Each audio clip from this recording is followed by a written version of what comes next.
Live because we're live, Hal. Are we live now? You're not allowed to ask that question. But we're live now.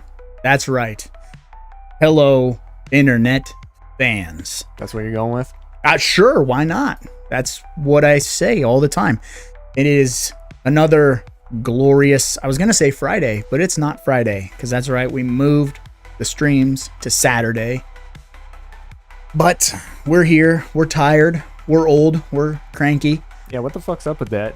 Well, you work your robot fingers to the bone, and I am a glutton for punishment. I had Jiu-Jitsu today, which is an hour and a half away, and I had Muay Thai today, which is also an hour and a half away, and then I had to drive home. 2 separate hour and a halves. Yes, that's right, different directions. So it was a 3-hour drive home. That's a lie, but we can go with it. And yeah, had to get home, take care of ye old dog, and get prepped for the fights, because when this live stream is over, I will be watching the fights, which I'm sure a lot of folks are watching the fights, which is why they are not here, because Conor McGregor's back.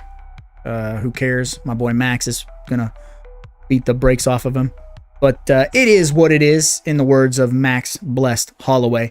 We are here to discuss our very own grudge match, if you will. We're here to discuss Wes Craven versus John Carpenter. Not in a fist fight, because John Carpenter would win.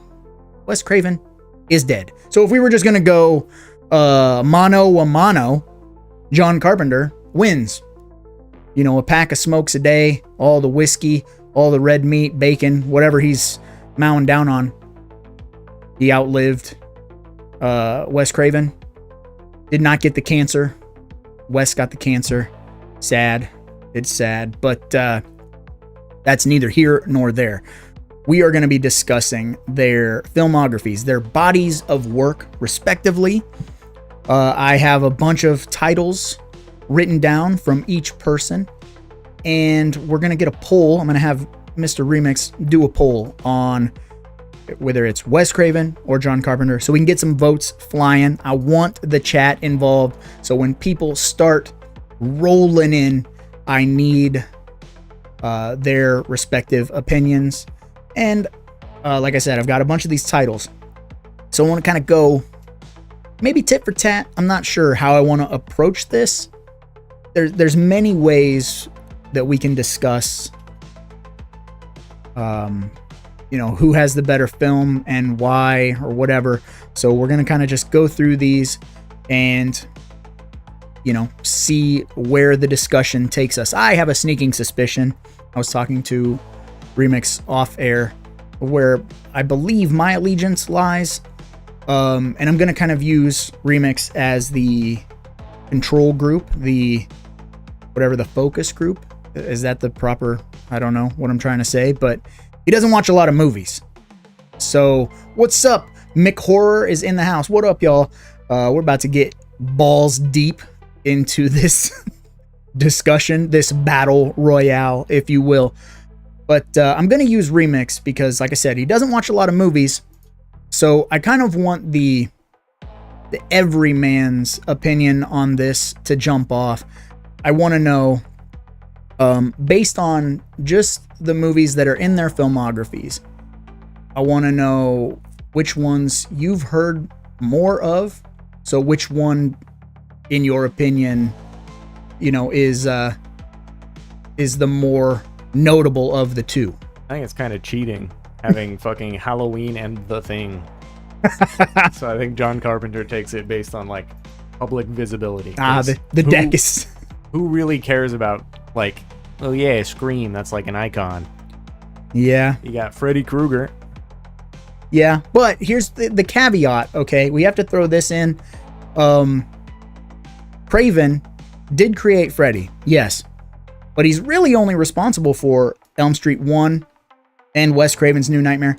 He did a script, he wrote something for part 3, but they didn't take it. So he's really only responsible for those two. And also, we were talking off air, this is important. To me, this is massively important, and I feel like it does stack the deck in Carpenter's direction, because Craven gets a lot of credit for reviving the horror genre in the 90s for Scream. But Craven only directed Scream. Kevin Williamson wrote the movie, so it's different, right? It's like he stepped in, he did a job. But is he really credited for resurrecting the horror genre, or is the script the one that is, responsible for being the meta, the self-referential, the hip, the cool? That was Kevin Williamson. That's not Wes Craven. So that's a caveat, in my opinion, when it comes to Wes's filmography.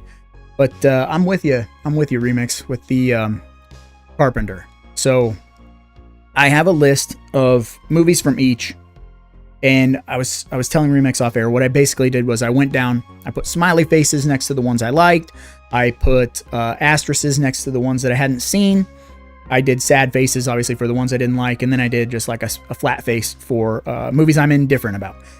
And we'll put a fucking smiley face next to Prince of Darkness because he's insane. Prince of Darkness is fucking rad. Okay? I watched it. I don't know why I did. You didn't like it? I don't think I did. Well, I mean, but that's subjective, okay? If John Carpenter released a cologne, would it smell like bacon and ashtrays? And somehow, Adrienne Barbeau's labia. It smell like the plastic bucket you used to get all your fucking Tootsie Rolls in when you were going Halloween fucking trick-or-treating. Which, also, sidebar, I think maybe Adrienne Barbeau smells like cigarettes. So, wonderful lady, but 80s Adrienne Barbeau definitely smelled like Aquanet and cigarettes. But, so, for my Craven list, I have 11 films that are in my I love these. I have 2 films in my not really a fan. I have 3 films that I haven't seen, 4 that I'm indifferent about, and 1 that I'm like, take it or leave it, okay? Carpenter, I have 3 films that I haven't seen. Also, I have 17 movies in his filmography that I love. I have 1 that I don't, and I have 1 that I'm indifferent about. Well, even percentage-wise, that's a better ranking. Right. So, we're going to start with the beginnings of their careers, and I figure we have Last House on the Left, which is Wes Craven, and then we have Dark Star, which is John Carpenter. I've never seen Dark Star. Full disclosure, I don't. Anyone that watches these live streams or has listened to the podcast, I mean, Remix is a space guy. Remix loves the old pew pew and the lasers and the whatnots. I can't stand it. So anytime we're gonna be in space and it's gonna be what I call dork shit, I don't watch the dork shit, even if it's JC, So I have no opinion on Dark Star. There's probably some folks who are gonna be like, dude, see it, and maybe I will eventually, but Dark Star is more like dork shit for me.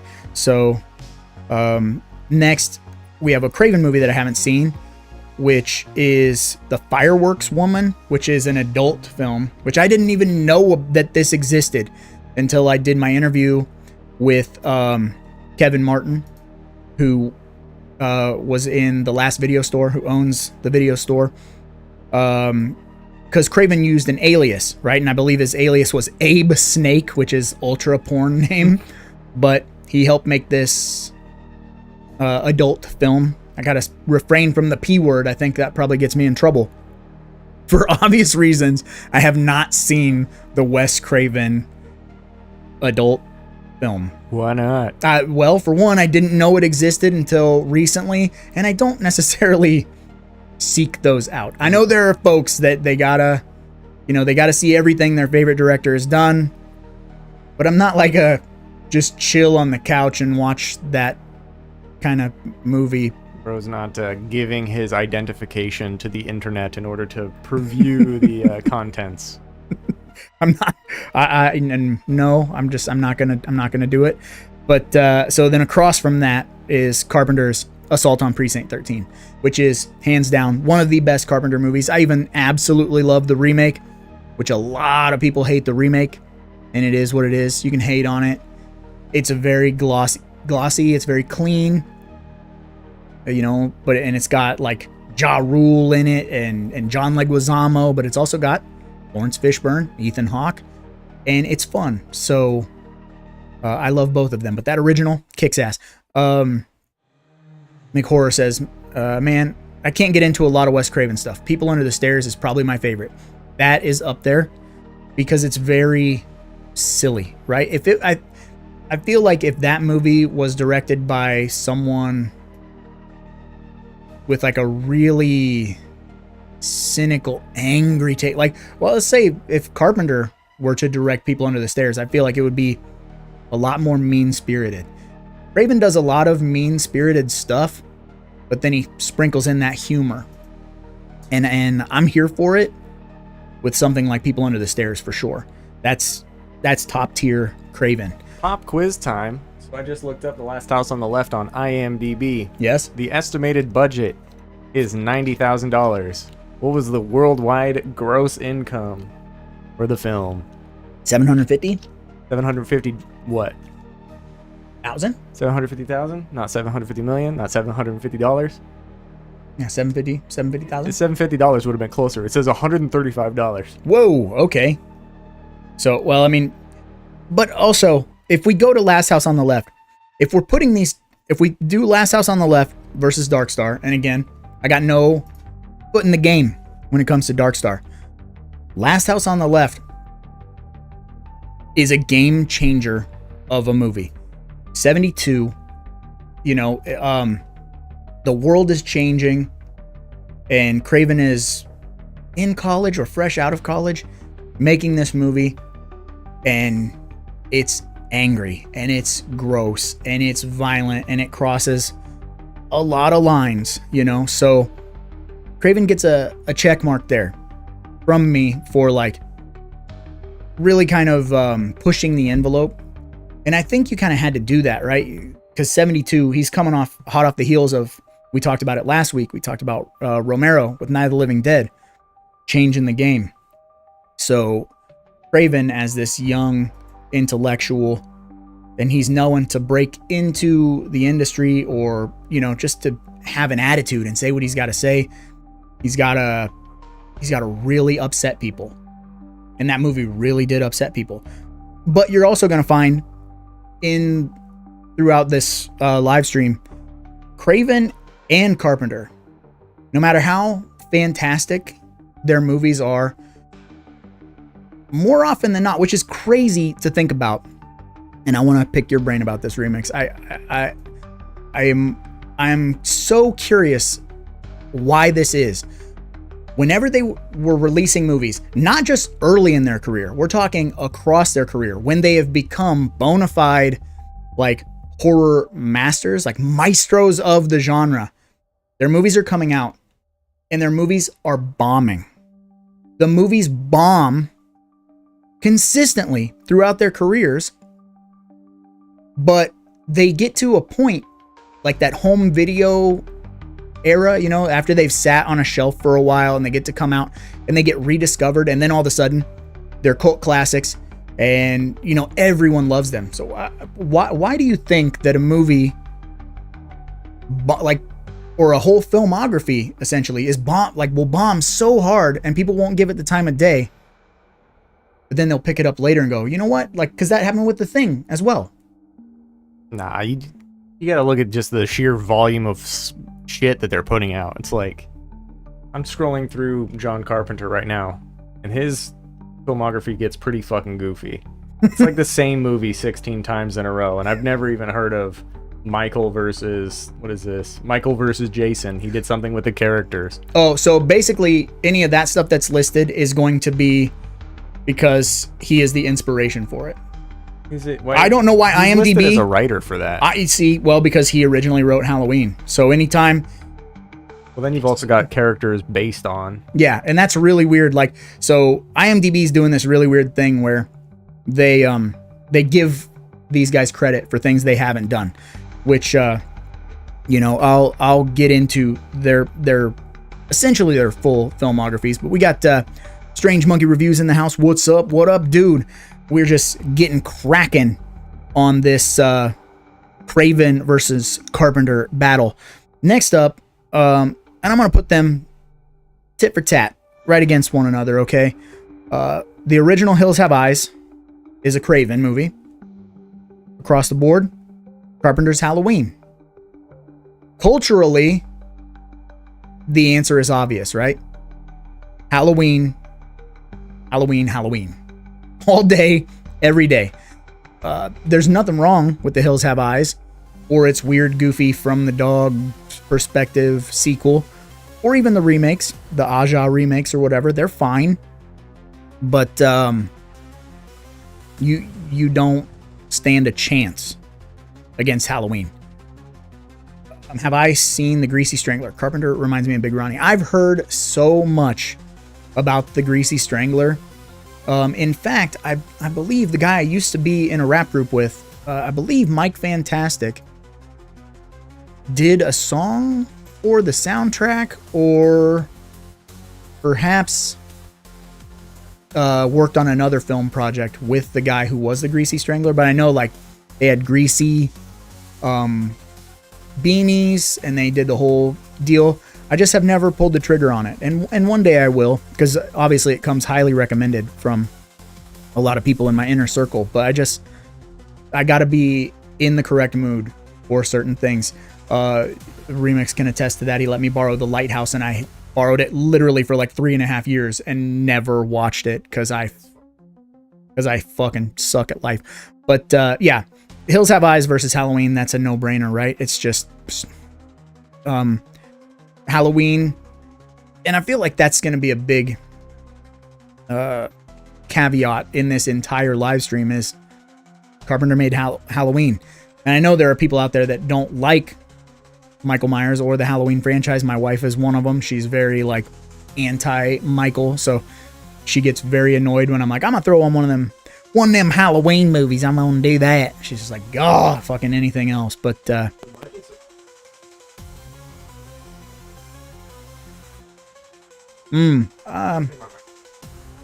budget wise, what are we looking at? Like 190, 180.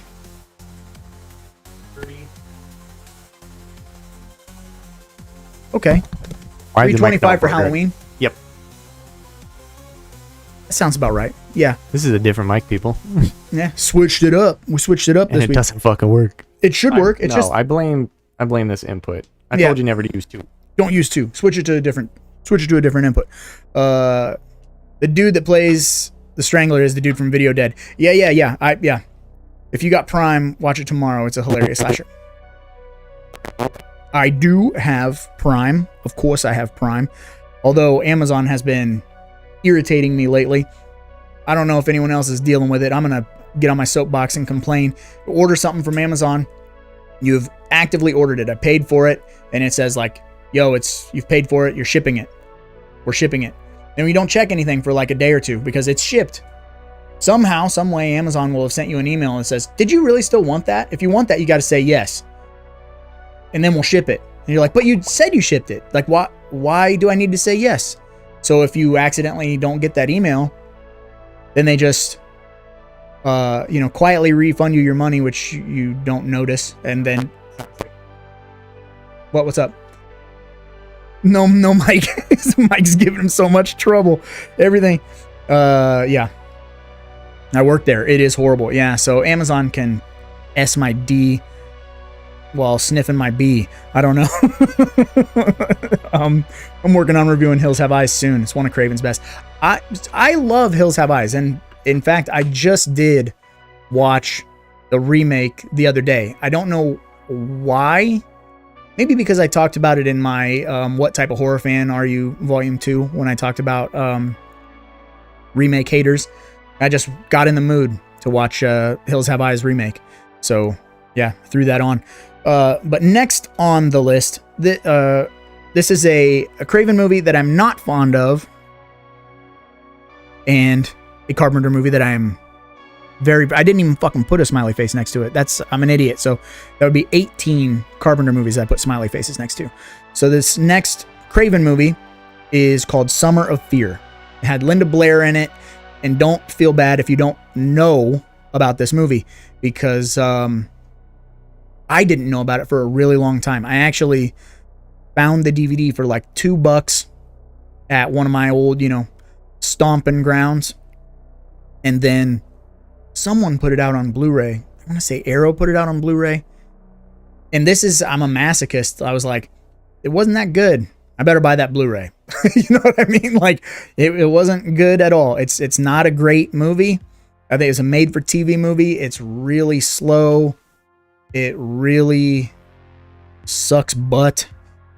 I mean, unless you're into that type of movie, it's a slow burn, kind of a ghost possession movie. It's been so long, and I literally own 2 copies of it, and I can't hardly tell you jack shit about it. Remix is hunting. Are you looking for cables? XLR cables? Basement. Tons in the basement. But the next Carpenter movie, which will always be probably in my top 10 slow burn horror movies of all time. This is a TV movie that Carpenter made, and it's called Someone's Watching Me. It is so goddamn good. Very slow. It's got Adrienne Barbeau in it. And it's about this lady who is being kind of spied on and messed with by an unknown assailant coming into her very fancy apartment and killing off her friends and a whole bunch of weird. It's got a lot of like Rear Window vibes. It's very Hitchcock. And I think this is where Carpenter is really showing, like, look what I can do with no money.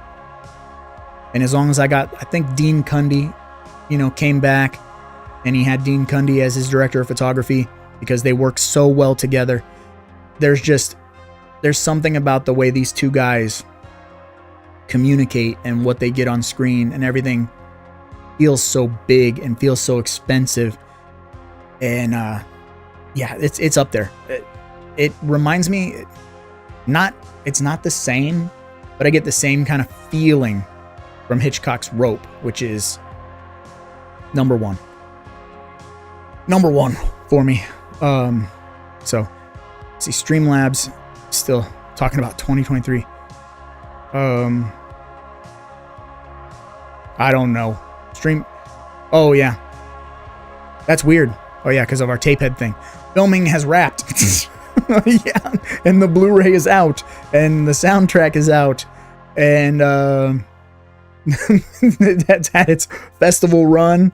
It did just get put in Black Static Magazine. For anybody in the live, if you check out Black Static Magazine on Instagram or on Facebook, I don't know if they have I'm pretty sure they do have a blackstaticmagazine.com, because that's where you can go, and it's a digital magazine, and you can read the whole episode, or a whole issue is about Tapehead. So you can see a bunch of behind the scenes images. You can read a big article about Tapehead, which is cool. Yeah, Streamlabs had this thing pop up about Tapehead getting done in 2023. That's right. But all right, moving on to some other flicks. I've got a Craven movie that I'm not fond of, and a Carpenter movie that I, full disclosure, have never seen. I want to see it, just never have. So the Craven movie is going to be Deadly Blessing with Ernest Borgnine. It's okay. This is an okay, slow burn, creepy movie. Takes place on like an Amish farm. You got a bunch of crazy Amish dudes running around doing things.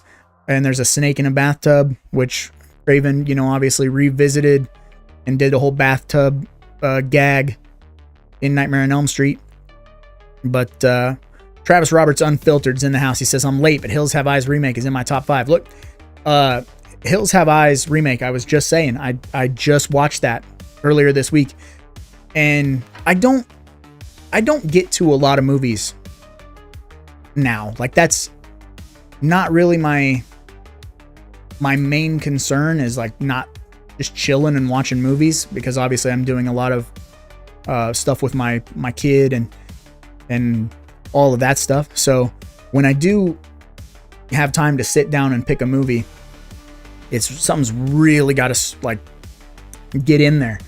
And like I said, I did that What Type of Horror Fan Are You episode 2, and I was talking about remake haters, and I think that's where that whole idea kicked off, because I was like, you know what, that Hills Have Eyes remake is fucking solid.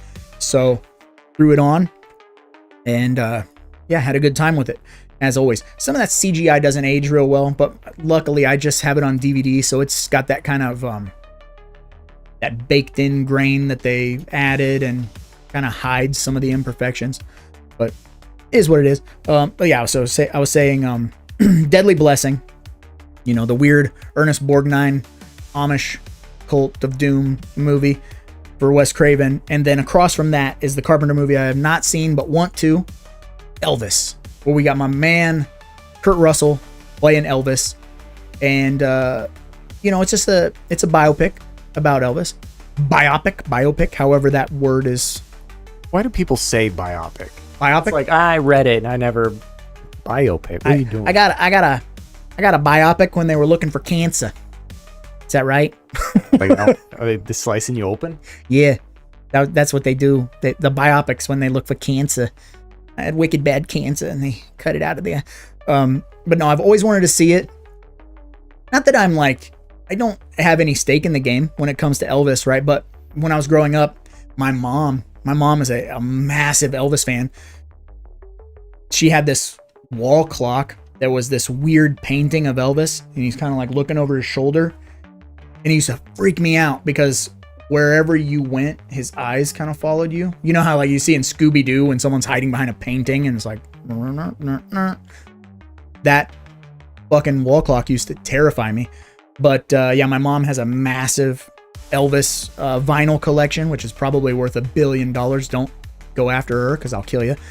Then she has like this Elvis statue head that has some kind of alcohol in it, like it came with alcohol in it. I don't know, but yeah, I had to get a biopic, my bilaterals and bisexuals. You got to do that, you know.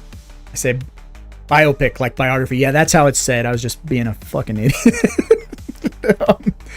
Speaking of being an idiot, when the fuck is Tapehead coming out? Tapehead's coming out in 2023. Q2 2023. Yeah, whatever. I can't find how to shut that off.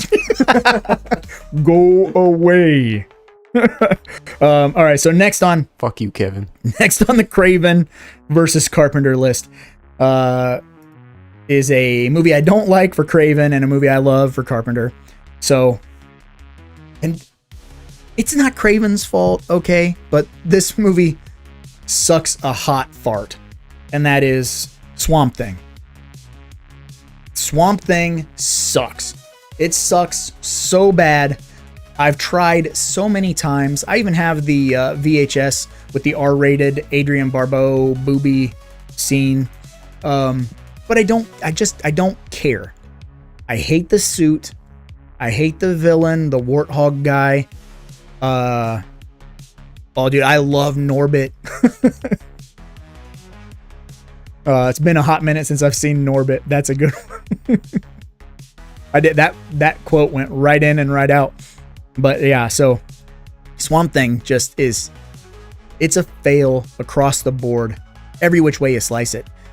The Return of the Swamp Thing, however, is a much better movie, and Wes Craven had nothing to do with that. Probably because they were like, dude, you fucking botched the first one, so fuck off, you know?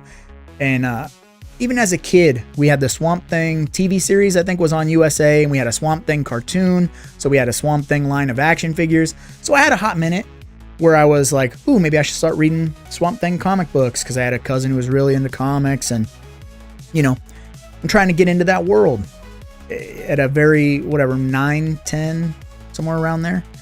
And so I dipped my toe into the movie pool. And that movie just, you know, it bored me to tears as a kid. And when I try and revisit it, it still sucks. So sorry, not sorry, Craven. You dropped the ball on that one. And you're going up against John Carpenter's The Fog, which all hail The Fog.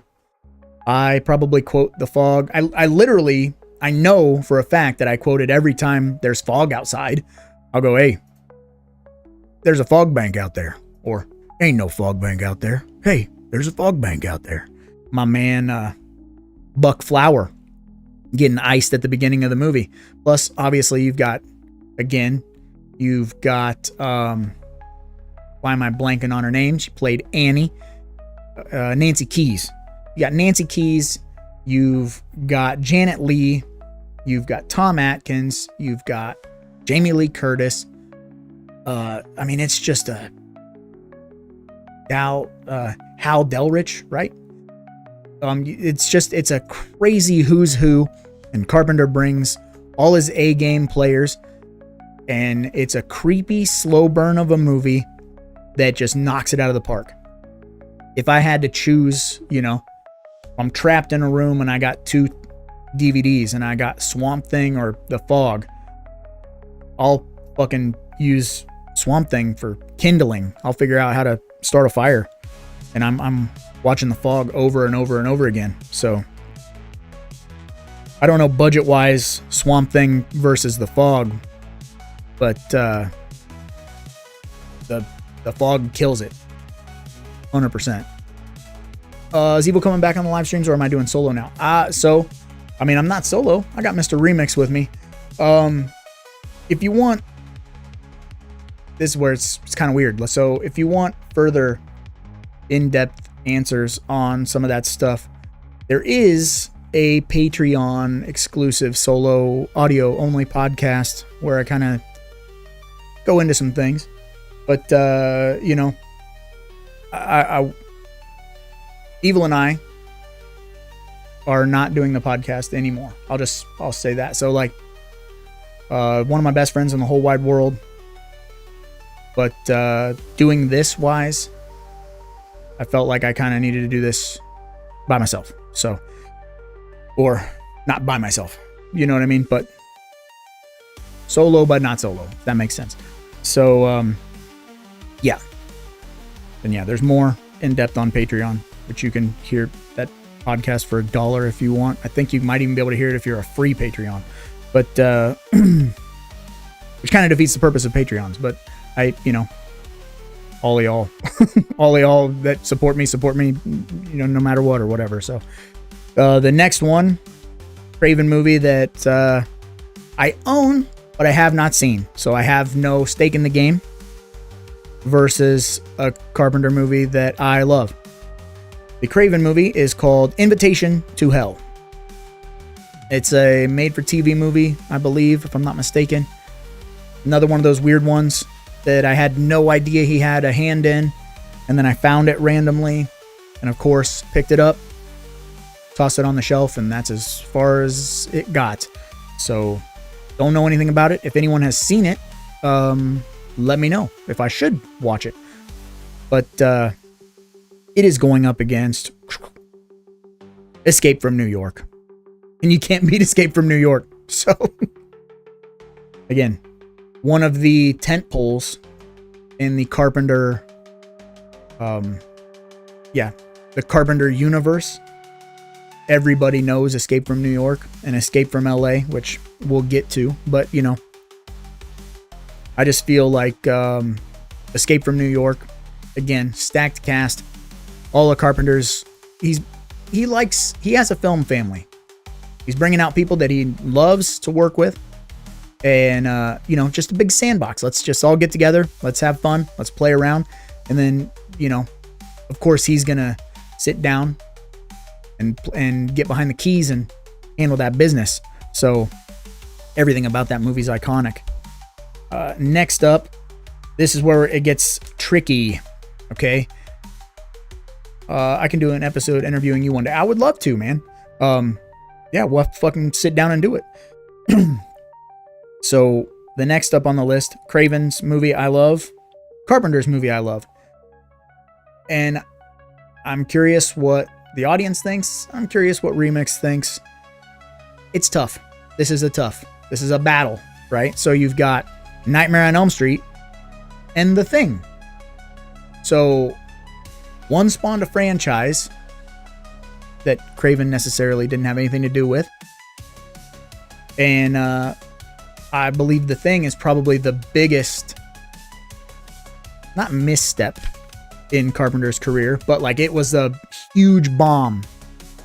And then it got that cult notoriety, right?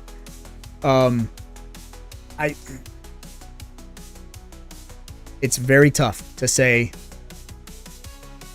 which one is a better movie, because Elm Street, undoubtedly, it was a movie no one would touch. No one wanted that script. No one wanted that movie. Craven made it, and then all of a sudden, everyone's like, holy shit, you're a genius. Oh yeah, we knew you were a genius. Oh, you know, from Jump Street, we knew. We always knew, you know? And then the flip side of the coin is Carpenter literally doing one of the most genius films in his filmography, and everyone going, that movie fucking sucks. You except he didn't write it. Huh? Yeah, except he didn't write it.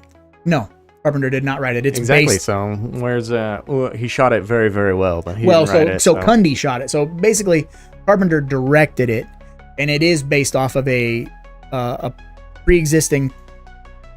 It is a remake, so it's based off of a pre-existing work. So by that logic, does Elm Street win because Craven wrote it, directed it, put it out there, and it skyrocketed his career? That's what you're saying? I think that's kind of what you were saying earlier too. Yeah, so it's very tricky. Escape from New York is a masterpiece, absolutely. I have eyes looking in opposite directions, so you'll have to tell me where the camera is. It'll be right down the middle, so you're gonna just you won't be looking at it at all, you know. Like, I don't know if I can do that. That's probably gonna hurt. I'm gonna get a headache. I don't. Okay. And like I said, these are just this is just a list of their filmographies, so I'm kind of just going down through them. Next is a Craven movie that's a made-for-TV movie that I never saw, so but I own it. It's just always that's how it is. I get these movies and I'm like, I will do that someday, and then I don't. Versus another one of Carpenter's probably best, which I'm going to go ahead and say he did not write it. He did not write this movie. But there's a but involved, and I'll get to it. So, Chiller, the made-for-TV movie, don't know. I know Paul Sorvino is in it. That's what I know. Don't know anything else about it. The Carpenter movie, which I'm referring to, is one of my wife's all-time favorite movies, and that is Christine, which was written by Stephen King. So here's the deal. Stephen King trusted John Carpenter to adapt one of his stories. And it's an incredible story. And Carpenter does some amazing stuff in this movie. And again, it's the score. So it's a Stephen King short story, novella, whatever you want to call it. So it has that beautiful Stephen King, that rich dialogue that's so good and captivating. And then you've got the Carpenter score. You've got the way that Dean Cundy films things. It's just it's a win across the board. Were you gonna say something? I saw you rearing up. I'm just getting chat set up. I'm waiting for fucking chatbot to start talking again. Dear old chatbot. McHorror. They call me Catfish Carl. Yeah, if I wasn't looking at you dead on, I wouldn't know if you were winking at me or blinking at me. I'd never know. Do I think Connor's going to take it tonight? No. No. I realized that's terrible body language. I nodded yes while saying no. But no, I don't at all. Little Scream reference for you, deep cut. No, and here's the reason why. You never bet against Max Holloway. Never, ever. I never, ever will. I'll never have anything negative to say about Max Holloway. Little slice off the cheese for anybody who doesn't know. When Max Holloway was a teenager, younger than my son, he trained in a very, very small town that was like 30 minutes from me, and my cousin was a lightweight champion at the time. So we needed a whole bunch of different looks. So we would go to all these different gyms. And we met a very, very young Max Holloway. And we trained with this kid, and he beat the fucking brakes off of us. As a kid, he was mopping the floor with us, including my cousin, who, like I said, was the lightweight champion and who was like, no one can touch him. He was the champ for a very long time. So Max, as a kid, when he left, and then when we first saw him in the UFC, we were like, holy shit. It's the same thing with Houston Alexander. Might not be the most talented MMA fighter of all time, but Houston was the light heavyweight champion where we used to fight for a very long time. And he also did a lot of stuff for hip hop where I'm from. Also Anthony Smith. A lot of people don't like Anthony Smith. He was the middleweight champion where we all used to fight. So I always pull for those guys no matter what. Houston is still doing bare knuckle boxing, which is fucking insane. Fucking insane. So, might come out hopped up on steroids and coke and dominate. Conor's been out for 5 years. I'm gonna sound like every goddamn MMA analyst out there, but 5 years, devastating leg break. Weidman had one, Anderson had one. We don't like to talk about the Anderson one. They never came back the same. Conor's been out 5 years, but it wasn't a normal 5 years. It wasn't just taking 5 years because of an injury. It was taking 5 years because of a lifestyle. There was a lot of bad things going on. You can be in the gym for 6 months. Sure. You can sleep on the gym floor. You can get up and train 3 times a day. You can have the best guys in the world in the gym with you. That does not take away 5 years of abusing your body. At 38 years old, I'm not a fucking genius. I don't know what the fuck I'm talking about, but yeah, we trained with Max. Yeah, Max. So Max trained at a gym. I'm going to slightly dox myself. Trained at a gym in Creston, Iowa when he was like maybe 15. He was young. And he trained with a killer from there who we've always been pulling for this kid to make it. He's our age, but and he never quite made it. Will the Thrill Shutt. If you look this guy up, Shutt, S-H-U-T-T. Badass, incredible dude. But he would always kind of fall short right when it was time for it to matter. Which is the fucking nature of the beast when you beat people up for a living. You could go 5 years without losing a fight and then get your fucking face broken and just, doop doop doop down that totem pole you go. It sucks. It's a fucking hard life. Anyway, I got fucking crazy sidetracked. Yeah, I was on Chiller and Christine. Christine wins that all day, every day. Next up, Craven movie I love. Carpenter movie I've never seen. And you'll know why. Deadly Friend, the Craven movie that everyone hates that I think is amazing. It's so stupid and so fun. Kirsty Swanson doing the fucking doing the fucking robot thing. Also, Remix would love that movie. It's about a super smart kid who builds his own robot that has artificial intelligence, and it was made in 1989. It's a big yellow robot, and it can talk, but it talks like gibberish. It's always like sounds like Star Wars to me. But then its name is BB, and so it'll always go and I love it. And Kirsty, so this is where Craven's, obviously we haven't talked about the motif of Craven's movies, right? Craven's movies are always about suburbia, and they're always about which is I think I always butcher the quote, but there's a Hitchcock quote where he's like, you know, if you rip the front off of the houses in your neighborhood, you find swine, you find disgusting, vile people, right? And so there's a inherently interesting, attractive story about what goes on behind the house, you know, behind the walls of the house with the picket fence and the perfect yard, you know. And Deadly Friend answers that. Deadly Friend definitely touches on that. You've got there's hints of SA. And I'm not talking Mexicans, brother. You know, there's hints of that, but there's just this abuse that is happening in this house and there's alcohol. And so a lot of that resonates with me. And the father accidentally ices his daughter, knocks her down the stairs, and, you know, gives her the old crack. And so the super smart next door neighbor decides he's going to take the brain that he built, the computer chips that he built for Boo, and put it in his love interest and bring her back, because he's so smart. I mean, this kid is crazy smart.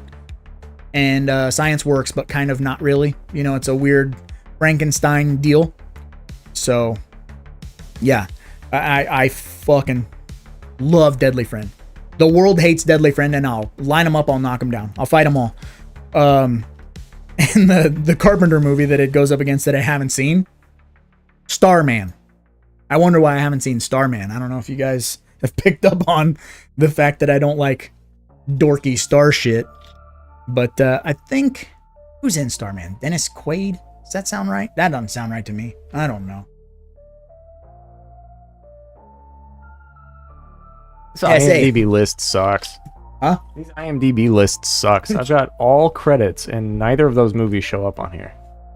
For Deadly Friend? Here was it. Deadly Friend's 86, 87?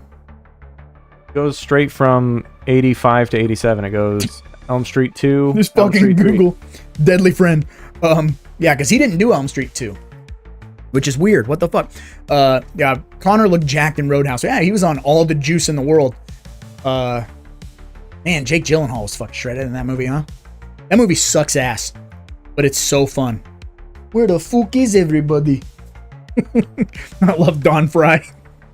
Yeah. Much clown love. Hey, vato. What you doing around here, bitch? Don't you know you're in Clown Town, bitch, boy? Forks up, forks down. You know what I'm saying? Don't worry, guys. I'm not gonna swear as much on live streams. I'm trying not to, man. I'm really trying not to. What did you just say? Every single sentence. I said forks up, forks down. You know what I'm saying? We got love all around. So, yeah.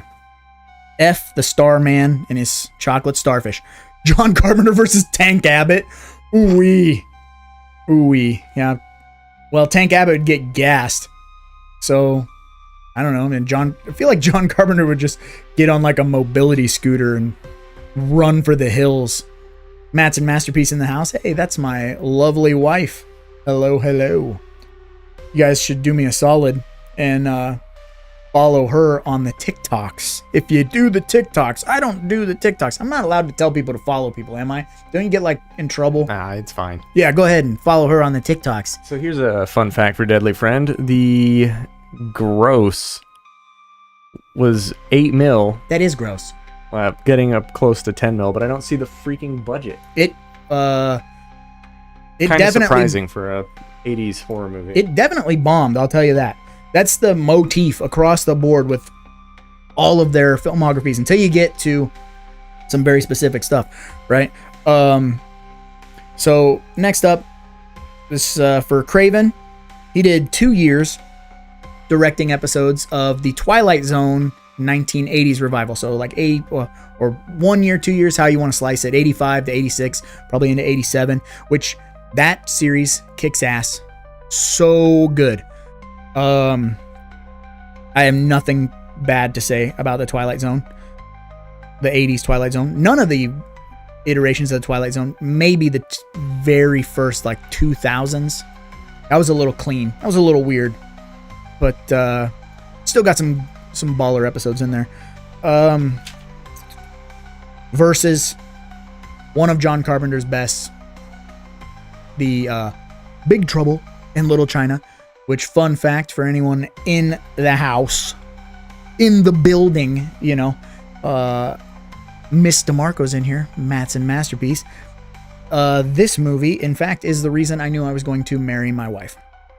Because I took her on a date, and I had gotten up to go, I was getting napkins, or maybe I was going to the restroom or whatever, and I said, what did I say? Something about, tell him the Jack Burton line, whatever that was. Tell him what old Jack Burton says. And then she finished the line, and she said, the check is in the mail. So I was like, aha, she finished a quote from a very weird movie. And yeah, that's one of the reasons that I knew I was going to marry her. I mean, there's a lot of other ones, but that's a good one. Because yeah, if you can't watch movies together, what the fuck else are you going to do? Just look at each other? No. So we'll move on down. Zoom on down to quick biotecal, as my son would say, which means nothing, just so you know. That's a deep cut in my house. My son has a tendency to like get really excited and try to tell a story, and he was trying to say, go, well, if we have time, we can go over there and go into Target.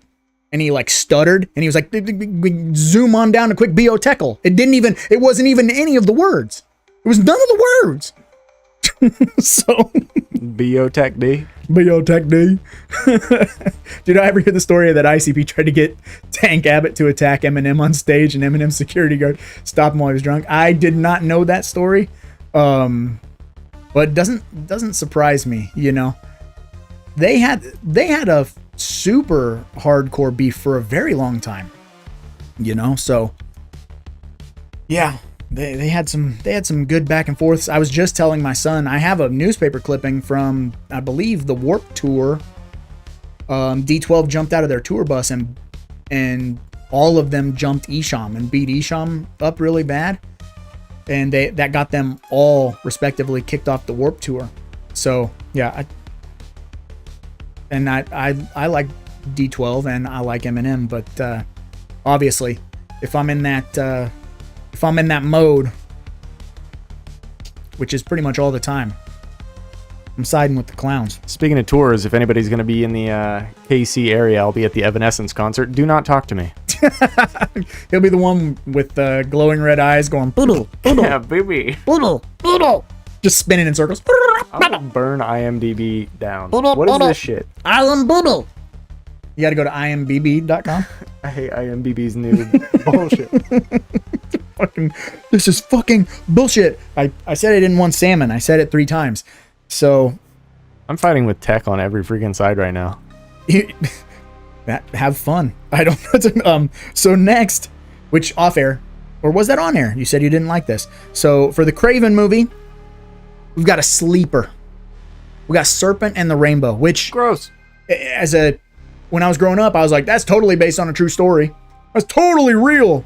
So real. Like a stream 3 years ago. I'm sure we did do that. I believe we did that with a Patreon in Evil's Basement. But you know, I wholeheartedly believe that was a true story, and I'm sure that there are elements of it that are based on that doctor's experience or whatever. It's not a bad movie. I like the movie. It's a slow burn. It's got some very, very creepy imagery. It's got some very good stuff going for it. My man Bill Pullman kicking major ass. But it's going up against Remix's favorite, The Prince of Darkness. What a shit year. Well, I don't think this is the years. I don't think these are years. I just literally wrote down their filmographies and just put them side by side. You told me it was real when we got together. It was. What are you talking about? I'll be at the same concert directly behind Remix in nothing but a trench coat with a fake nose and glasses. Hamana. We got VHS Mikey in the house. He said, just got baptized. Brother Edstrom came to bless the stream. Omani what is it? No.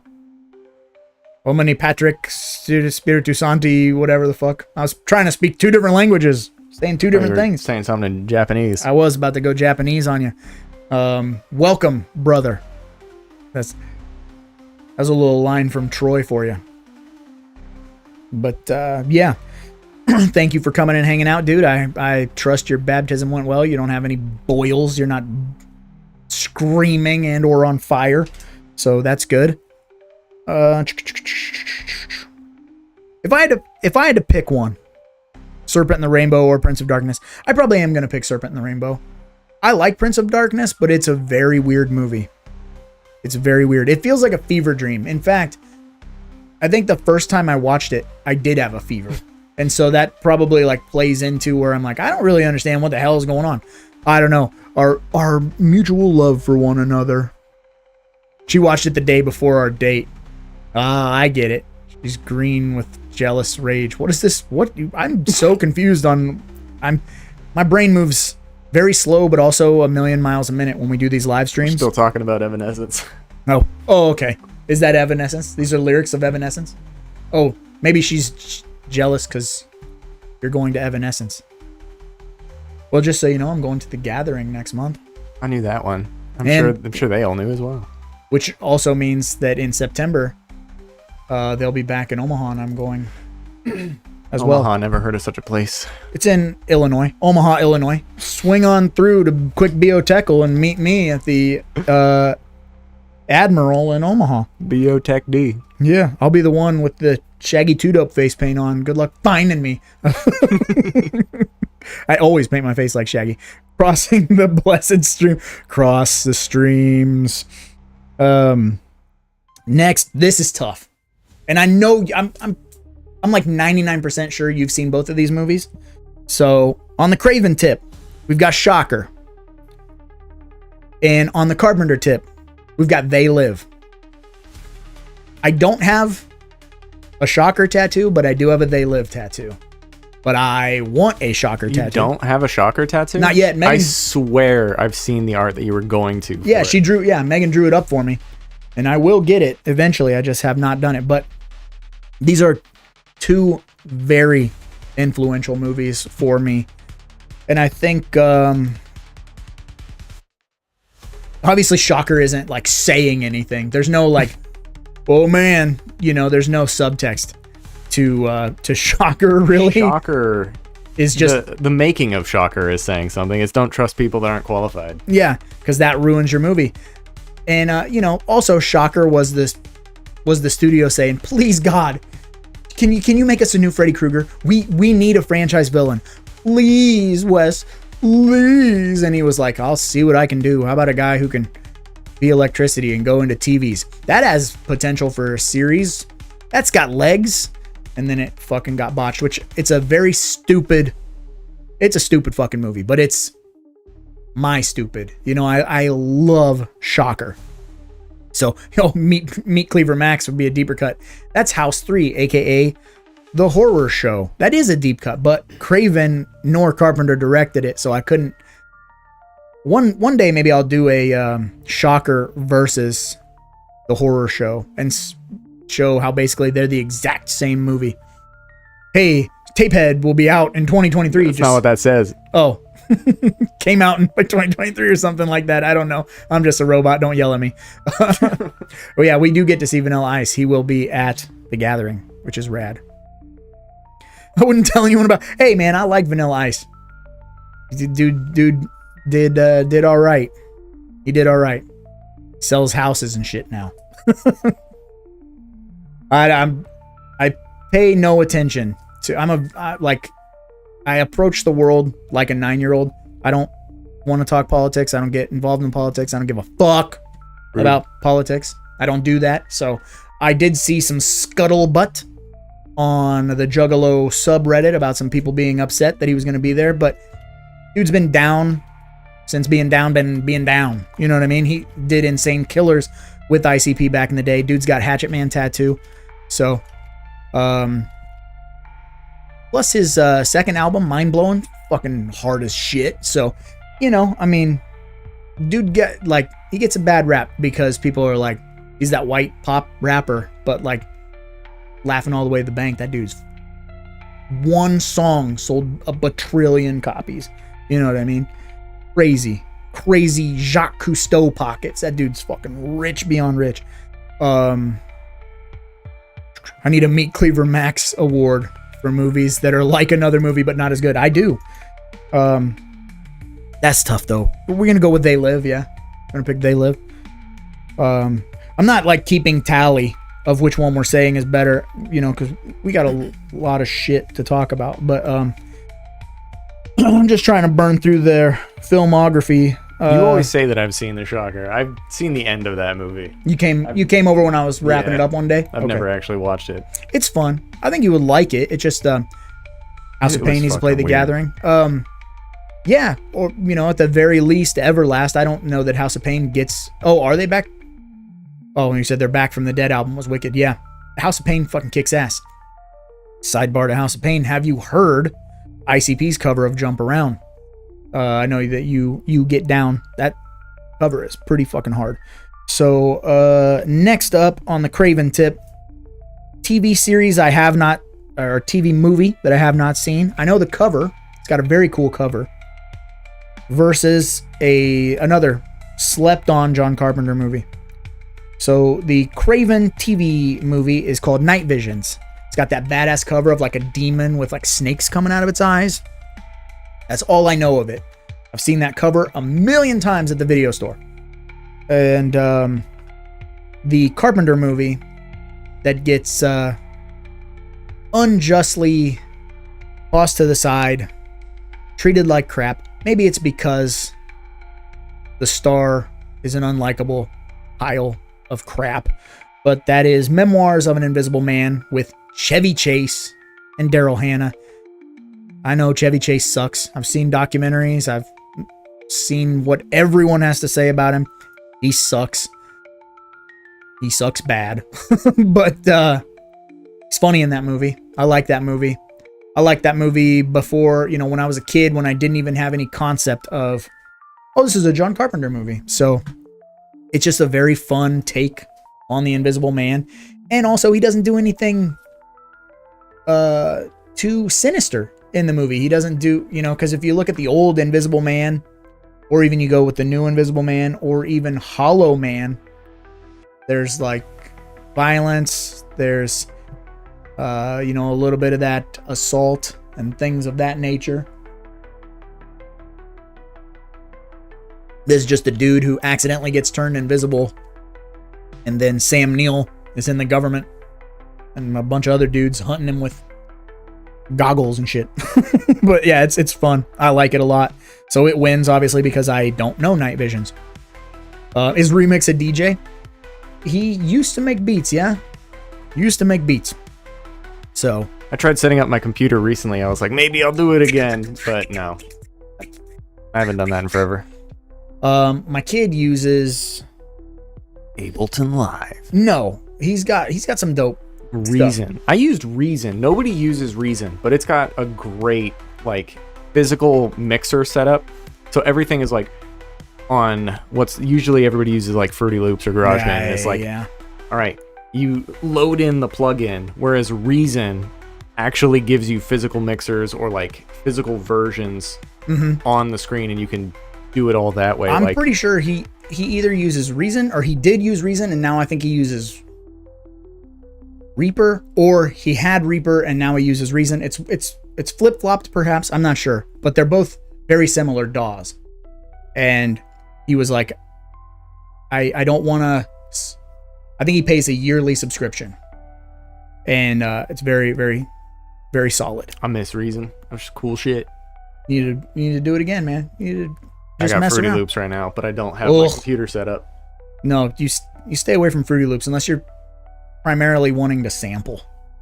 That's Irv used to use Fruity Loops all the time back in the day because, you know, he would literally just sample drum kicks and shit. He wouldn't use any of that baked in shit from their library, and he could make some amazing stuff back in the day. But moving on, let's move on down to a quick BO Teckle. Next up on the Craven tip, one of my all-time favorites, it already got mentioned in the stream, versus a Carpenter TV movie that doesn't get the love it deserves. So we've got, for Craven, People Under the Stairs. One of the best horror comedies out there. Ving Rhames, Kelly Jo Minter, the fucking kid from Mighty Ducks. I don't, Brandon something or other. But yeah, Ving Rhames has one of my all-time favorite lines ever. Maybe the president is going to make me secretary of vagina, but he didn't say vagina. Versus the Carpenter TV movie anthology that gets no love, Body Bags. Body Bags, as an anthology, every story in it is awesome. You got Stacy Keach going bald, so he does the bald treatment, and they're like little aliens. His hair strands are like little aliens that are eating his brain. You got dork-ass Luke Skywalker, a baseball player loses his eye, gets a transplant, it's a serial killer's eye. And then you've got the gas station, Robert Carradine as the nut job serial killer at the gas station. All phenomenal stories. So this is tough because they both have that horror comedy. Plus, with Body Bags, you have John Carpenter kind of like as a crypt keeper role where he's, you know, introducing each story and he's in the mausoleum. And you do get that really funny bit at the end. After he's done telling all the stories, he hears someone coming in. So he's like, oh, gotta go. He's like sipping formaldehyde with a fucking olive in it. And then he lays down on the table because he was one of the dead bodies to begin with, which is fucking awesome. It's just awesome.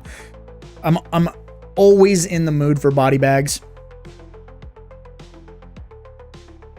That's tough because I love People Under the Stairs, but we were talking earlier, like subject wise, it has all the potential in the world to be a much darker, much more violent movie. And I don't know if it's materializing. I don't know. Let's see if you can pull this up for me, Remix. See if there's any validity to this. For probably the past 6 months, I've been hearing Jordan Peele is possibly making a remake of People Under the Stairs. If he's not making it, he's producing it. It was something I saw on IMDb. It was upcoming. Oh, hey, IMDb is probably...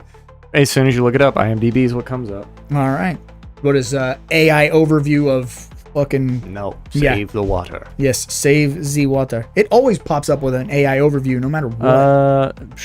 This month, 11 days from now, will be the 2-year anniversary of the claim that they were working on that movie. There you go.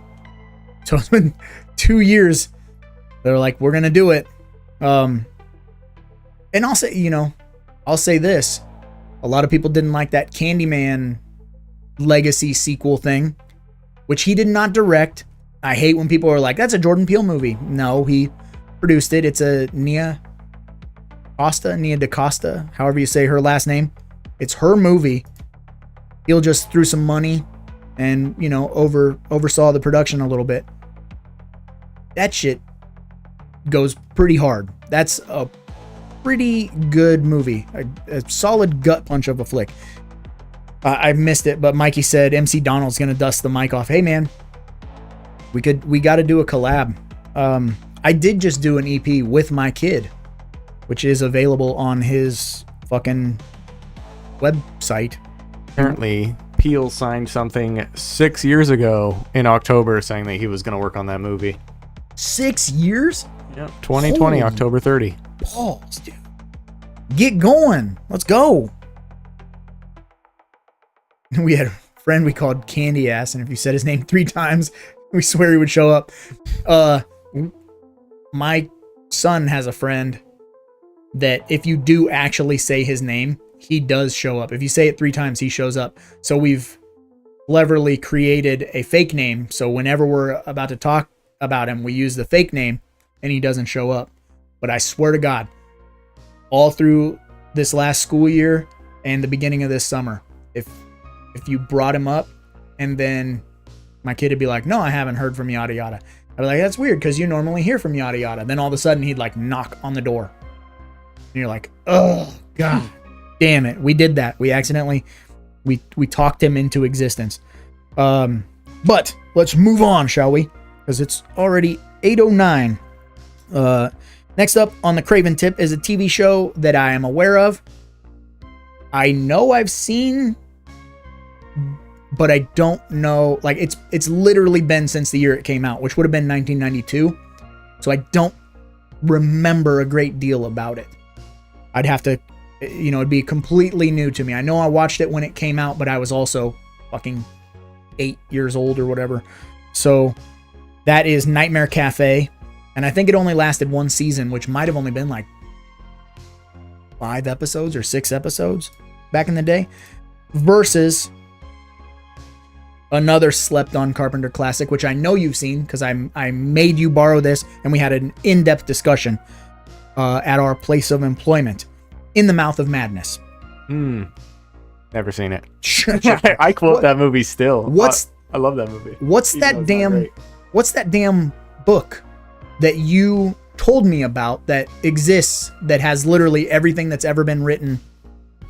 The Library of Babel? Yeah, the Library of Babel, which is that's a website. Okay. But yeah, that's a very weird thing that any combination of letters, words, phrases, it's all there. It's all existed already. That was like one of the very first conversations we ever had, and I was like, that freaks me out. I don't like that. Yeah, it really does exist. It's mainly just like, I don't know, it's not, it is randomly generated, but it's not like, oh, I'm gonna randomly generate exactly what you're asking for. Mm-hmm. It is in there, and it has always existed in there. You just have to find it. Right. That freaks me out so much. It makes me think of, I know I quote it all the time, but it makes me think of the Simpsons when Mr. Burns has all the monkeys locked in the room. It was the best of times. It was the blurst of times. Stupid monkeys. Like making them all right. If you put an infinite number of monkeys in one room and give them typewriters, they will eventually write the greatest literary whatever. I should do a tier list of each of the years, 80s and 90s. So I have, if you look on, and I know you've probably commented on some of them. I think I started in 1980, so I did like my top 5 1980 movies, then my top 5 1981, and my top 5 82. And I think I went all the way up to 99 is the most recent one, because there was like a 3-year gap in between them because, moving, like, getting done with the video store and building the cabin, and then transitioning into just video podcasts. I pretty much put everything that I used to do on the back burner, including live streams, and took a stab at trying to do live streams once or twice with Tyson, and it's very stressful. It's stressful no matter who is on the ones and twos. It's something that we had gotten so used to that it was very like, well, it's like we're going to work, but when you take time off of it and then you try to get back into it, that stress comes back, and I have to like rebuild being used to it. So, but yeah, I do want to start doing a bunch more. That's why you'll notice the Deep Cut podcast episodes, they've gotten shorter. Like I did the 2 types of horror fans, or it's 10 different types by now because I did 2 episodes. But each one of those, the first one was like 32 minutes. Then the second episode was like 25 minutes. I'm going to do like a middle of the road length of content. It used to be the podcasts are an hour plus. Live streams used to be 3 hours, and then we took them down to 2. And I feel like 2 is a very good allotted time space for those. And then now that I'm getting into doing these different subjects for the podcast, air quotes podcast, they don't have to be an hour or 2 hours or whatever. I can still label them as Deep Cut Podcast, but they can be in between 15 and 45 minutes or whatever length I want to do. So I can get more in depth on stuff, and they don't have to be like 10-minute videos. But yeah, that stuff's all in the works, all in the plans. Like just bringing back a lot of the stuff that I used to do. And I've also talked to a fella that's on Instagram that has his own little like weird horror animated cartoon. He makes little animated shorts, and I've talked to him about maybe doing some voice work for him, and you know, just kind of building a bridge and building a relationship there. And then who knows, because god damn it, eventually I want to do a cartoon. That's I've conquered, I've tackled most weird things that I want to do. Make a cartoon and write a book are like things I want to do before, or not that, you know what I'm saying? Before I'm not here no more. I want to. I'm gonna pull a cartoon out of my pocket real quick. Hey, look, you made this. Yeah, but that's not a full length, you know. Making a full length cartoon would be fire. A couple like 5 to 7 minute cartoons would be Let's do it. ideal. Let's do it. I'm Why does Kevin have so much health? Bro, I said when we started this stream, fuck Kevin. I think it's because he donated or something. I can kill him right now. El Jefe, good to see VHS Mikey in the chat. El Jefe, it's good to see you in the chat, sir. I gotta move on. I got hung up. Since I've never seen Nightmare Cafe, In the Mouth of Madness wins. It win regardless, even if I had seen Nightmare Cafe, because In the Mouth of Madness is brilliant across the board. Next up, for the Craven, we've got him stepping back in, trying to right the ship, as it were, for Elm Street with his Wes Craven's New Nightmare, a classic in every sense. It's a fucking fantastic movie, and that's gonna go up against a remake, a John Carpenter stepping in to do a little remake action with his version of Village of the Damned, the last movie Christopher Reeves could walk in. One of the last times Kirstie Alley wasn't fat, and one of the last times Buck Flower was in a movie. Starting to get sad. I love Village of the Damned. Also, critically panned. So many people hate that movie, and you're wrong. You're just wrong. And I feel the same about New Nightmare. I think it was too meta when it came out. A lot of people were like, this is not what we signed up for. We want our Big Dumb Freddy. We want Super Soakers and Pajama Pants Freddy. You know, we want Dur Freddy. And you got a very dark, very violent, malevolent, disgusting Freddy. And it's nice, but it's meta. And I think people weren't ready. That's a fake, Kevin. Don't look at that one. They weren't ready for Freddy, as it were. So that's tough, man. I can't. It's really hard to kill Freddy. Like, it's hard for me to be like, nah, Freddy doesn't win this exchange. But for me, and I know it's a remake, so Carpenter didn't write it. But again, you've got his boys, man. He's bringing in Dean Cundy. I'm pretty sure Dean Cundy was the director of photography. Just the cast is outstanding. It's a very nice retelling of the story. It feels angry. It's just mean. It's a mean movie, and I love it. I gotta say Village of the Damned. I gotta give Carpenter the nod. Let's see. I don't care for either of the films, you know, and that's totally fine, because yeah, like I said, one is they're very somber movies, right? Like, New Nightmare doesn't give you that levity that you're used to with a Freddy movie at all. It's like the equivalent of what's that fucking movie where the horse gets killed by the mud? That stupid fucking, is it The Never-Ending Story? I don't know. That's a weird way to describe that movie. You know, the horse gets killed by the mud.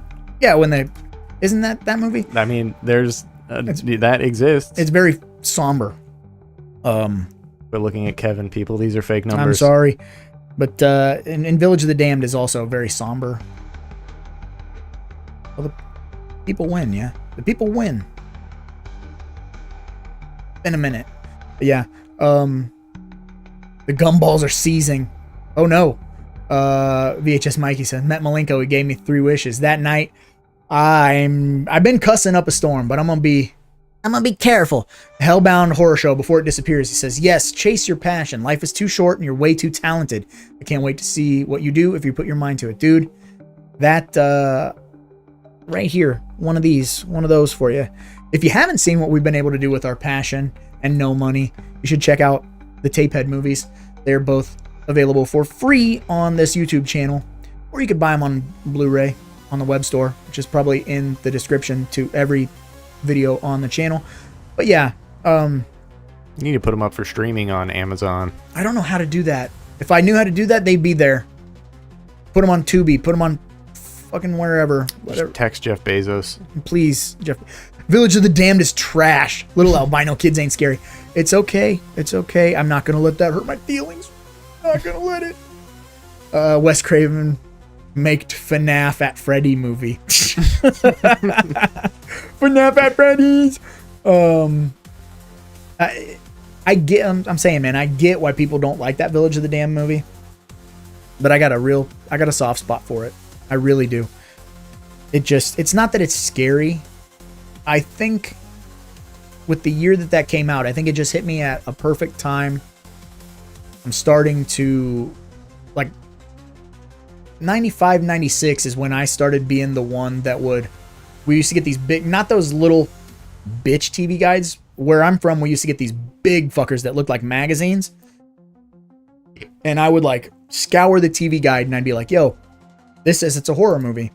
And it was going to be, we had Stars and Encore. And then I think we did, like, for one summer, I think we did an HBO. We got HBO for some reason. So anytime there was a horror movie, I'd be like, Dad, how do I set the VCR? I need to, because, you know, the VCR would always be blinking 12, 12, 12. Like, help me set this fucking technology so that it'll record this movie while I'm asleep or while I'm at school. And so I really started to, like, build up the collection. And a lot of those movies, they felt like they were mine. You know what I mean? It felt like I discovered it on my own. I didn't have my dad saying, you should watch this, or someone from school saying, you should watch this. I was just scouring what was available, and I was dubbing them, and I was like, they felt special because they'd be on at like 2 a.m, and I knew no one that I knew was watching them or had heard of them. So it just really felt like I'm getting all this knowledge, I'm learning all this shit, you know. It just felt cool to me. So I have a real soft spot for that. Yeah. Horse died in the mud. Horse died in the mud. That's all yeah. I've never met anyone more motivated than I do know someone from that named their child from that movie. Artax? No. Atreyu. Name you after some pussy band. Pussy band. I don't know. I don't know if they're pussy. I've never listened to them. Just talking shit. All right, next in the Craven. This is a slept on Craven movie that not a lot of people like, and they're wrong, and that's okay. You can be wrong. Versus a Carpenter movie that not a lot of people like because it's a sequel and it's got some questionable effects. But for Craven, we've got Vampire in Brooklyn with Eddie Murphy. Eddie Murphy. Eddie Murphy. And for Carpenter, we've got Escape from LA. And say what you will about either of these movies, I don't know a lot of people that like Escape from LA, and I'm always like, oh, you're dumb. Yeah, I know that the CG looks bad or whatever, but it's like 1996 or 1997 CGI. But you got Steve Buscemi. Bruce Campbell. There's so many. Yeah, no, I don't like Neverending Story. I don't do The Labyrinth. I don't do Neverending Story. I don't do The Dark Crystal. I don't do fucking Lord of the Rings. If you're carrying a sword and you got pointy ears, you can fuck right off. Like, I say what you will, I'll always have Juggalo family. That's the correct line. But yeah. Murphy. Do what? Eddie Murphy. Eddie Murphy. Vampire in Brooklyn, I just don't think the world was ready for. I think when you hear the name Wes Craven People were finally starting to be like, oh, okay, he's just going to give us horror, you know, for whatever reason, which is so crazy to me that people weren't like smart enough to grasp that Craven's style of horror always has like dark humor involved. Like we were talking with People Under the Stairs. If it was straightforward of what the subject matter is, it would be a very dark movie, but it's so silly and funny. And I think people were expecting a very dark, violent movie, and they get that to an extent. But then casting Eddie Murphy, and Eddie Murphy being violent and malevolent, but also being funny, I just don't think people were ready for it, man. I'm missing out on a lot of puppets. I know, because I love puppets, dude. Like, we love to build puppets. We like looking at puppets. I'm really weird when it comes to that. And they're probably watching. One of them, at least, is probably watching. But, like, I've got family that I used to have to... It's not like I was forced to spend a lot of time with them, but there was, like, some turbulent times in my youth where it'd be like, you can go with this family member or this family member or this family member, but like you can't be home. You know what I'm saying? And so I would opt to go with I had these specific cousins because one of them was around my age. And so we could like play with toys and do whatever. But they were into dork shit. It was like Star Trek, Star Wars, and then all the swords and, fucking all that stuff. So like there was never a break from it.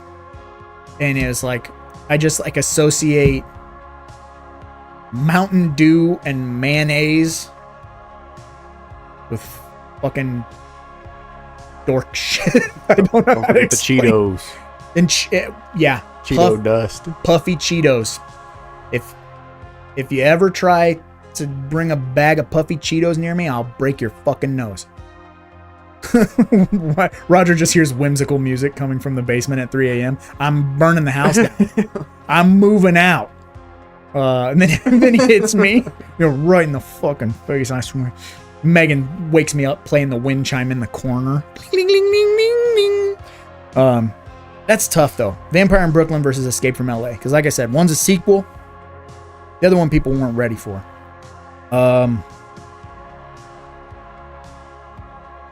I'm gonna go Vampire in Brooklyn. I'm tossing the ball in Craven's court for that one. Yeah, that's hard for me to do. As long as you're wearing elf ears, it's legal for him to beat you. Yeah. Roger likes puppets. Who's the nerd now? Yeah, fucking nerds.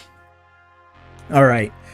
For the Craven, I lumped these all together versus another slept-on Carpenter movie that I absolutely love. So for Craven, I've got Scream 1 through 4. And for Carpenter, I've got Vampires. James Woods. Before we knew James Woods was not cool. It's a fun movie. I have nothing against vampires. I really like vampires. But this is where I'm pretty sure I brought this up at the beginning of this stream. My issue with Scream is that all Carpenter did, or all that Craven did, was sit in the director's chair.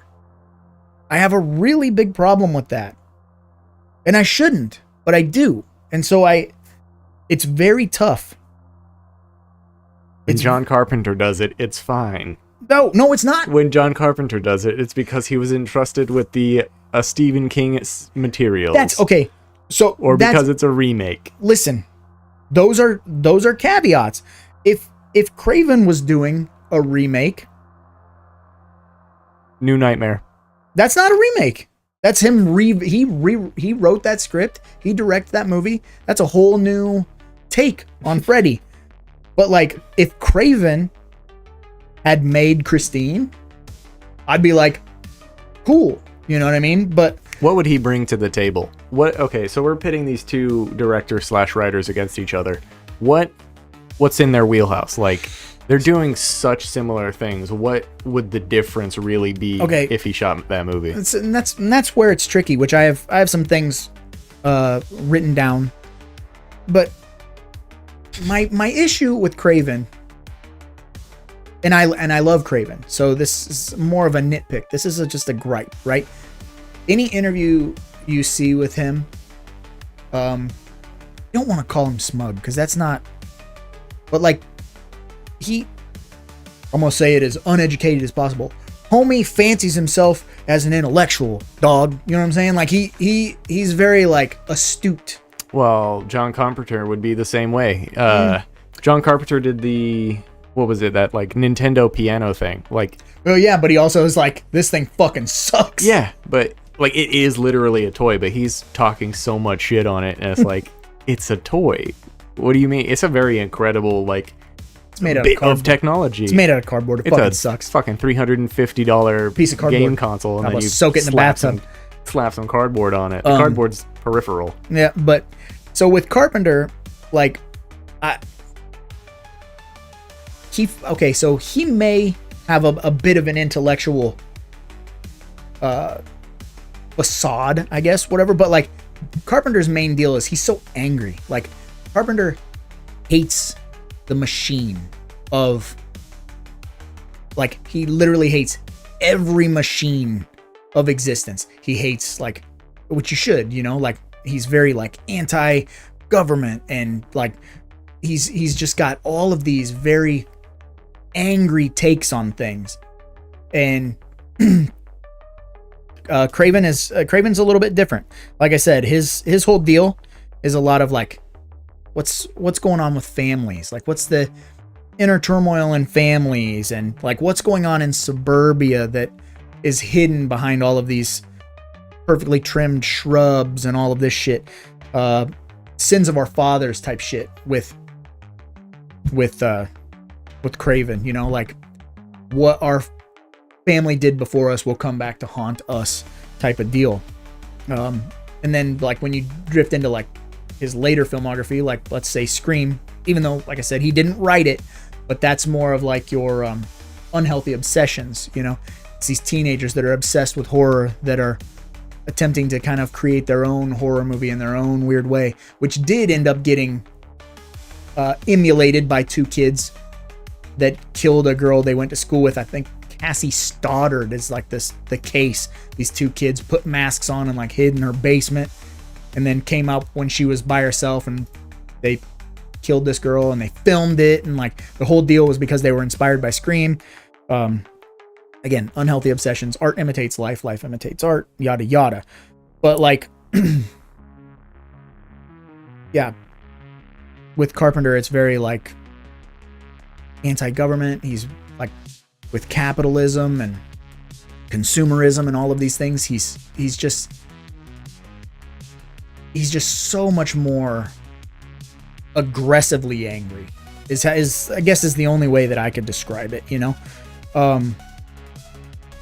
So that's what were we talking about here? Dark Crystal is way better than The Labyrinth, but I love The Labyrinth. Oh, Liar Liar Pants on Fire. Plants for Hire. I was like, what's happening here? They're talking Plants for Hire. Dark Crystal is a piece of astute. Ass toot. I see ass toot in the but so yeah, that's tough for me. And again, like a lot of the things that I think you know, Craven is credited for, these ring true, except for Scream for me. So like Craven is credited for a lot of genre reinventing. But like in the 70s, I brought it up, you know, he did Last House on the Left, and that changed horror to be so much more unforgiving and nasty and violent, which is not his typical MO, you know.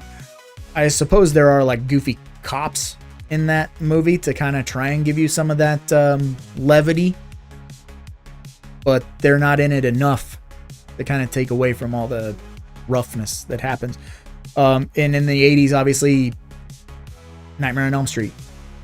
So like Nightmare on Elm Street is a big deal and kind of reinvented the way slashers are looked at or perceived or even executed. And then Scream in the 90s. But again, like with Scream, in my opinion, Kevin Williamson's writing is what's so good, and anybody who stepped in to direct the first Scream, it would have still been that movie that kind of like bombed on opening weekend and then gained word of mouth and gotten bigger. I think really anybody could have done that, aside from a couple of like the Wes Craven having his own cameo as a Freddy janitor or whatever dorky shit.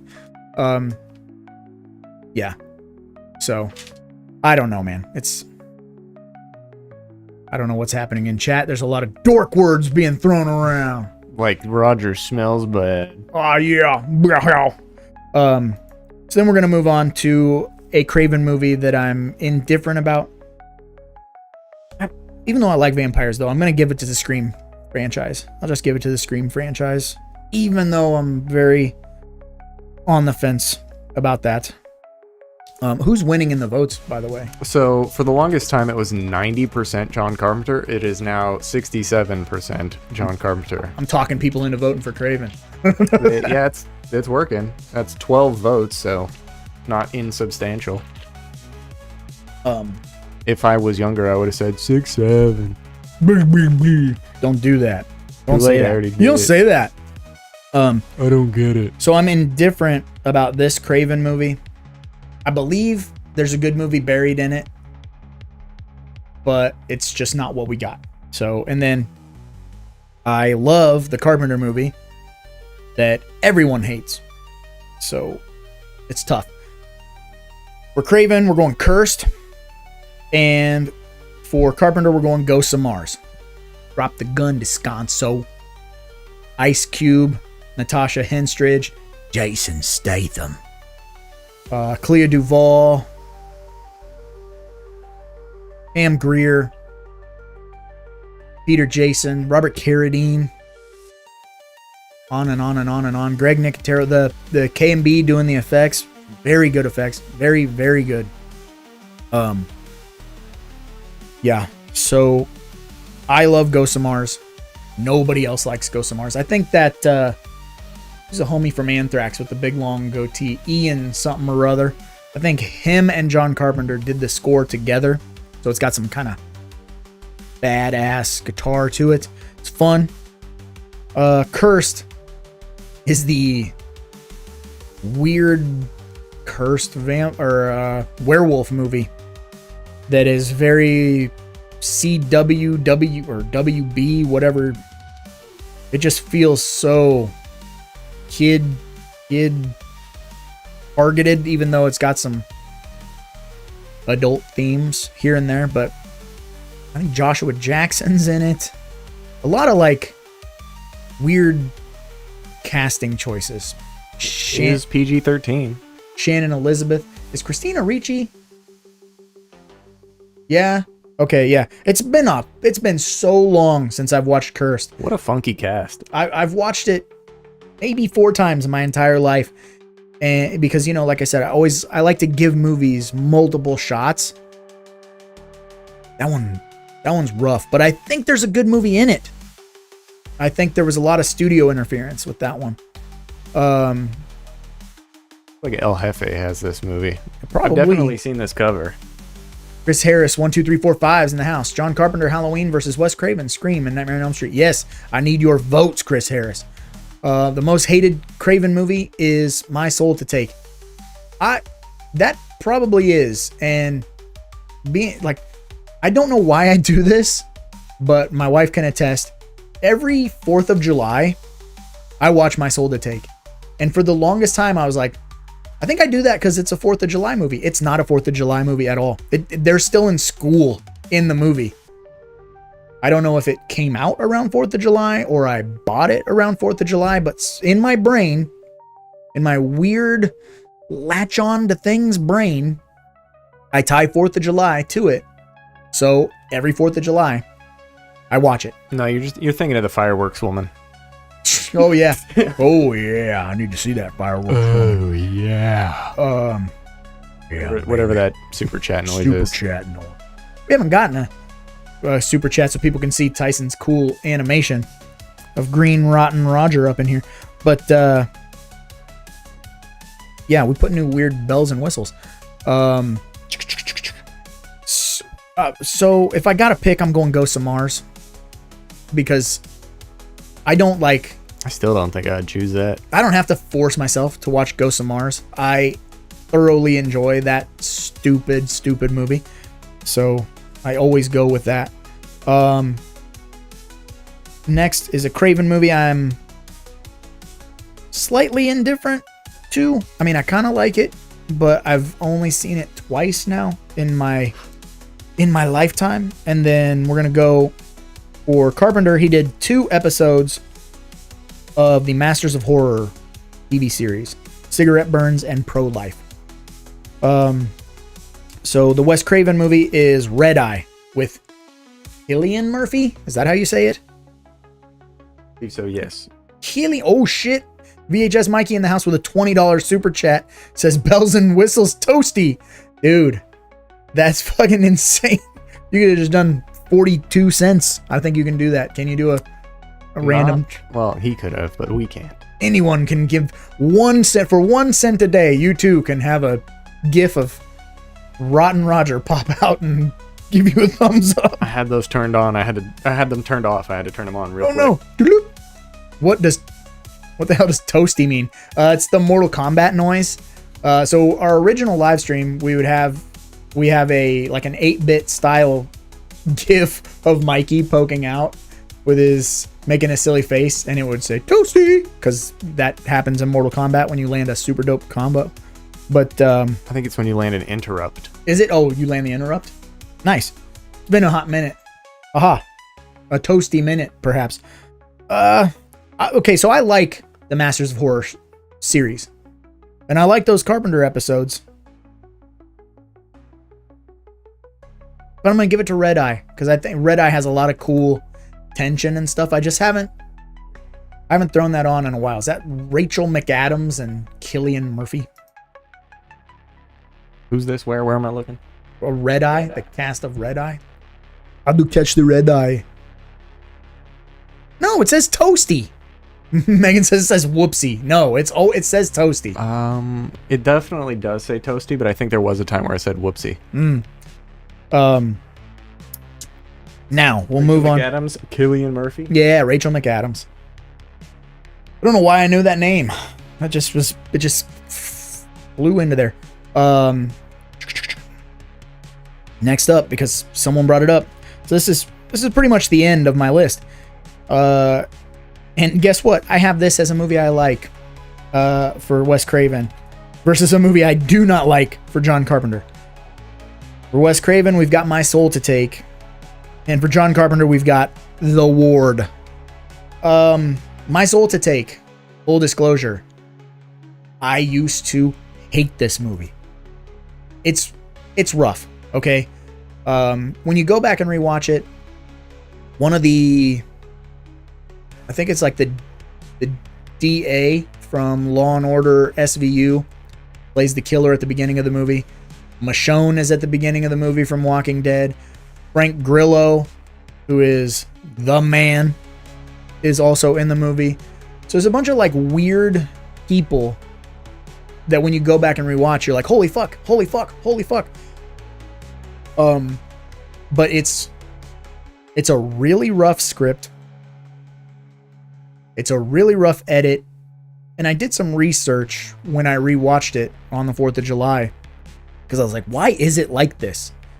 And it's because it was filmed 2D, but it was coming out of that craze of 3D. So they went back in and they added some weird like blood squirts and some weird different angle changes, and so that they could do this 3D crap. And it didn't age well. It doesn't look good. It looked out of place the first time I saw it. It still looks out of place every time I watch it. But it's a bad movie that I've grown to love. I just think it's very funny. It's one of those movies that became into my wheelhouse because it's so bad it's good. And I think it's because Craven tried really hard, and again, it was one of those things where it's like, what if we had do you think we could get a franchise out of this? You think you could milk a franchise out of this? And he was like, we could try. And he can't. He couldn't. So it is what it is. And the John Carpenter Ward movie with Amber Heard is just bad. All across the board bad. I've watched it twice since I bought it when it came out. My God. Quit playing with your dinghy. Am I playing with my dinghy? Wait, damn. I got my notebook because I can't tell what you can see of me. So yeah. And then the last, so that's the end for Craven because, well, he died, so he couldn't make anything else. And then there's one more thing that I have for Carpenter, which is a weird little thing, and I don't know if the audience here has seen this, but I think it's on, I want to say it's on Peacock maybe, but there was a TV series called John Carpenter's Suburban Screams, and it's like these true stories, air quotes, of crazy shit that's happened, like people who found a body or someone who played with a Ouija board and then they thought their house was haunted or whatever. And Carpenter, he does the cold open, like sitting on a chair in the suburbs that have like that cool blue lighting, like Halloween or whatever. But he did direct one episode of like these stories or whatever. So Amber Heard was shit in that movie. Amber Turd. Are you zooming in? Oh, extreme close up. Extreme gross up. In my nug bone. But yeah, if you don't know.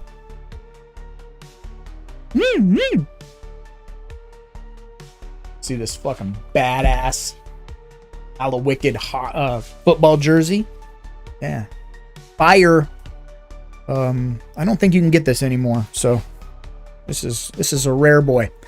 But yeah, Suburban Screams. If you haven't seen it, check it out. I think there was like 5 or 6 episodes. It's not bad. So if you like stuff like unsolved mysteries and shit like that, give these a go. Some pretty weird out there stories, but not bad. So as far as like box office stuff goes, I mean, I already kind of talked about that, right? Where these movies, a lot of them were just absolute bombs that had to find audiences later and kind of give Craven and Carpenter these weird cult-like followings and give them this mythos. But it's always a bummer that they don't get to experience that that fandom like right off the bat. Especially the one that I think is probably the most heartbreaking, and I always talk about it because any documentary that you see, they always bring this up when you're talking about The Thing. Carpenter worked so hard on The Thing, and having guys like Rob Bottin or Botten, however you want to say it, it's Bottin, but like all these crazy talented effects guys, and just doing the wildest movie that he possibly could and being so proud of it and it bombing, like that sucks ass. And it hurts them in the long run because these studios that gave them these big budgets, air quotes, don't want to trust them with that kind of money again because they're not seeing that return that opening weekend, the following weekend. They'll put it in theaters, it'll run for 5-6 weeks, make a fraction back, and then disappear. Well, back in the day, when a movie got done with its theater run, it might be 9 months before it got a VHS release. It wasn't like instantaneous. For anybody that's in the chat that was a young blood, because now DVDs or Blu-rays or whatever, they come out 2 weeks, 3 weeks after a theater run. Shit, it hits digital the same time it's in theaters, pretty much. So like, it's very heartbreaking to know that those failures were affecting them in the long run as to what they'd be trusted with down the road. And yeah, that's just, it fucking sucks. So but based on my numbers, man, and what I was saying at the beginning, I think I have to give the edge. I got to give the edge to Carpenter. I think across the board, Carpenter has the better movies. Now, obviously, Craven has the two big heavy hitters, right? With Freddy and Ghostface being icons that are gonna survive years and years and years. 50 years down the road, they'll be doing a fucking Scream reboot again, which they're already talking about. I don't know if you've seen them talking about doing a new Halloween reboot for the 50th anniversary. We just wrapped up the David Gordon Green trilogy, which would have been good had they not decided to not do good. Yeah, like, what they were planning on doing all three at once, and then not even that, they decided to wait until the first one was done before moving on, and like what they needed to change for the second one, and that second one was dog water. Hey, so Kills is not good. Kills is fun. No, it isn't. Kills sucks. Yeah.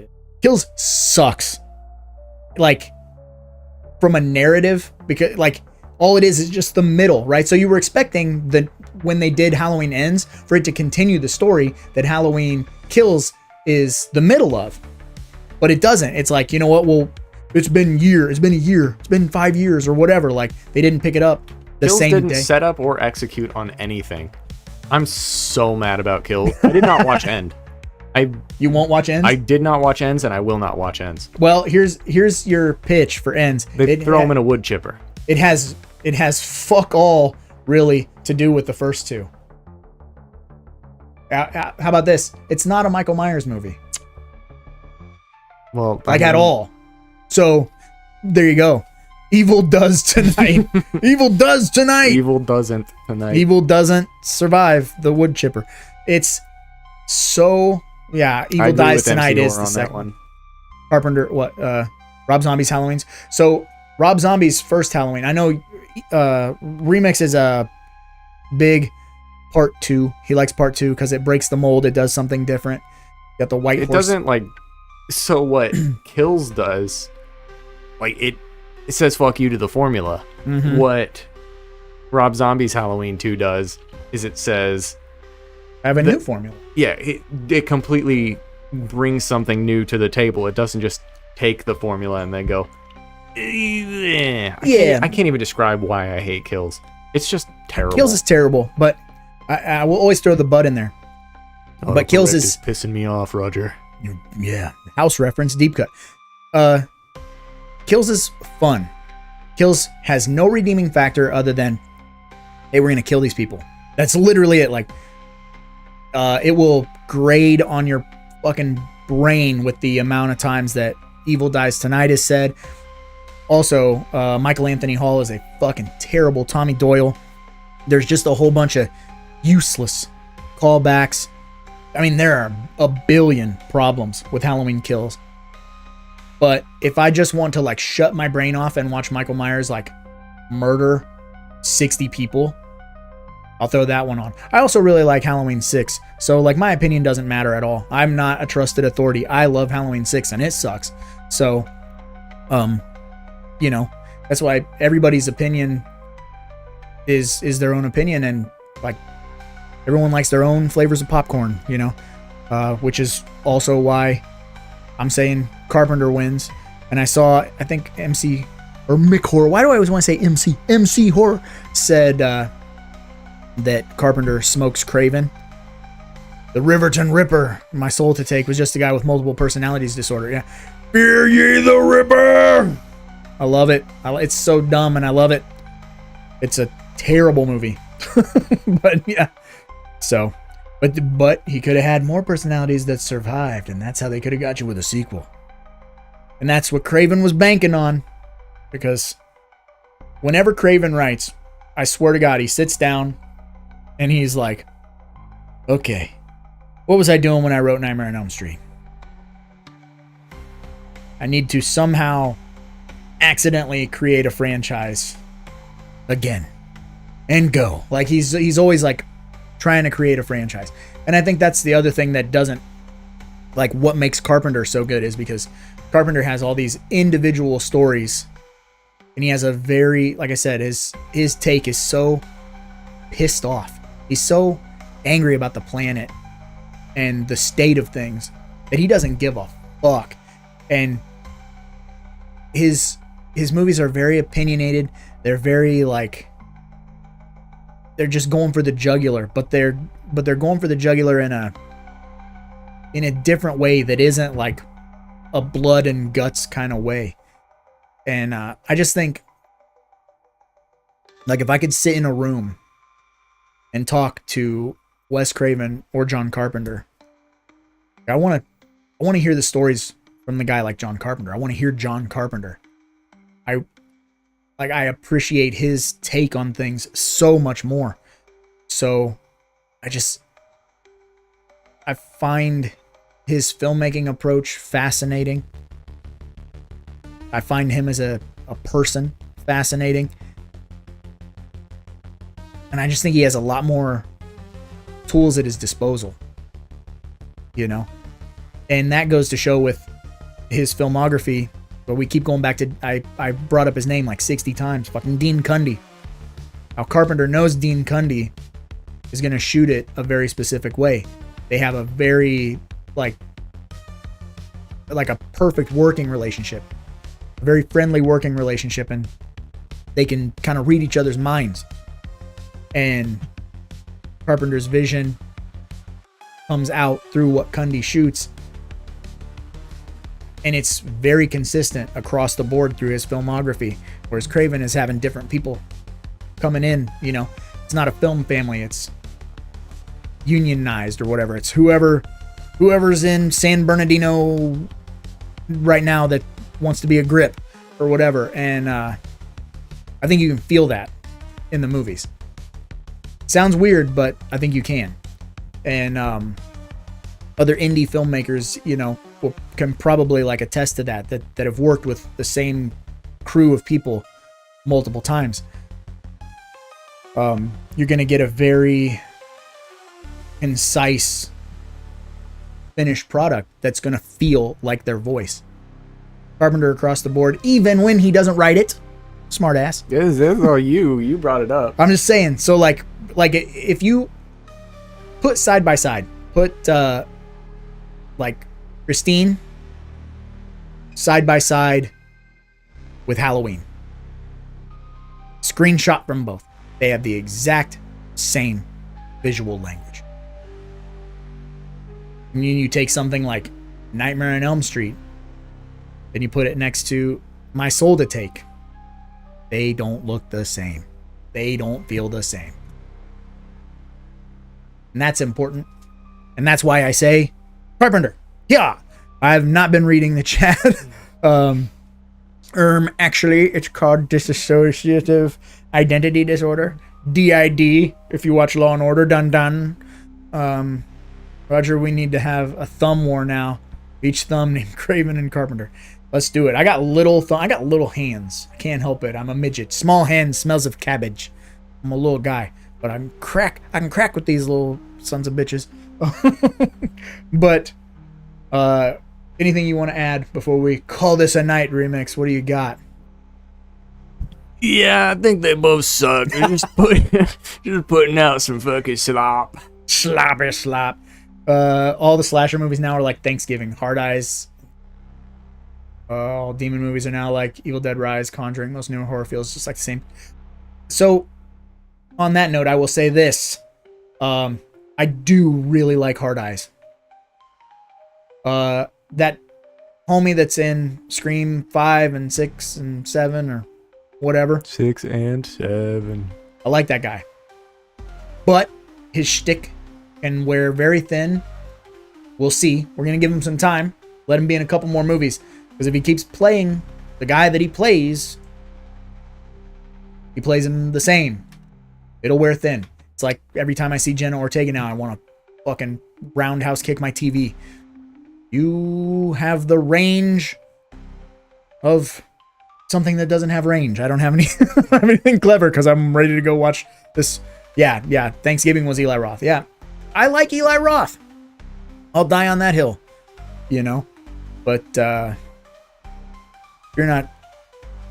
you're having a good time, don't forget to like the stream. That's right, Streamlabs say that. I'm behind Rachel McAdams for the best actress Oscar this year, or the chick from Obsession. The chick from Obsession, Indy Navarra, or however you say her name, fucking rock star. Hard Eyes versus Headless. Those are two different things, bro. Headless, I need to take a shower after I watch Headless. Hard Eyes, I have a lot of fun with. Two different flavors of Caro syrup right there. One's for if your dad never hugged you, and one's for if your dad hugged you under the covers. And I'm going to end it on that, and I'll see you guys next Saturday. Push the like button, please. I need it. The algorithm.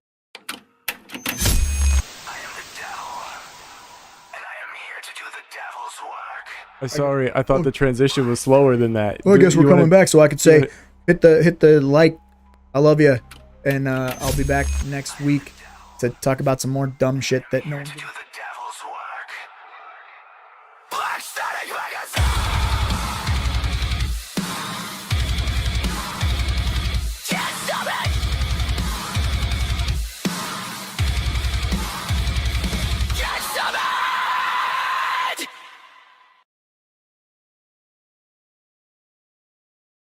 Hi, I'm Triple Lord Mind, and I make music. Have a listen. Pick apart your particles and part gargoyle, cause I'm set in stone, the professional bars royal. Like to view the mutilation of the few who viewed it to me, using tools to bruise the patience and I choose to noose the meat.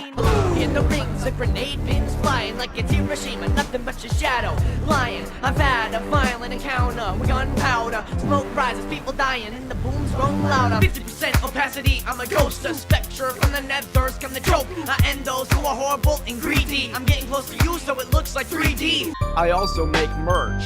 Go and buy it now.